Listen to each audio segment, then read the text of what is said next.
مسافر کو آج بھی روزہ چھوڑنے کی رخصت دی جائے گی۔ دین کوئی ایک وقتی دین نہیں ہے ہمارا دین، دین اسلام قیامت تک کے لیے دین ہے، بے شک، اور اللہ ذوالجلال والاکرام سے بڑا حکیم بھی کوئی نہیں ہے، اور رسول مکرم صلی اللہ علیہ وسلم سے بڑی بصیرت والا بھی کوئی نہیں ہے۔ بے شک، تو جب شریعت اسلامیہ نے ہمیں رخصت دی ہے، اور قرآن مجید آج بھی موجود ہے، مسافر کے لیے رخصت دی ہے، جی بیمار کے لیے رخصت دی ہے، تو وہ رخصت ہر بیمار کے لیے بھی ہے، ہر مسافر کے لیے ہے۔ بے شک، جب وہ اپنے شہر سے نکل کے دوسرے شہر میں جا رہا ہے، جی جب وہ سفر کر رہا ہے، تو سفر مشقت والا ہی ہوتا ہے، چاہے ہوائی جہاز پہ ہو، جی، چاہے ٹرین پہ ہو، چاہے سہولت والا ہو، اس کی علت مشقت نہیں ہے۔ صحیح،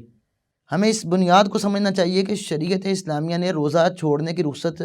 کیا مسافر کو دی ہے سفر کی بنیاد پہ یا مشقت کی بنیاد پہ؟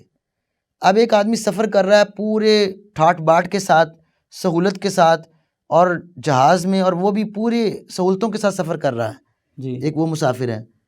لیکن اس کو شریعت رخصت دیتی ہے۔ اور ایک مزدور ہے جو آپ کے اپنے مقیم آدمی ہے، جی جی، اور وہ سارا دن لوہا کوٹ رہا ہے، پسینے سے شرابور ہے، اس کو رخصت نہیں دیتی شریعت۔ جی جی، اگر مشقت تو سبب اس ہوتی کا تو پھر سبب، اس کی سے یہ بات ہمیں واضح ہو گئی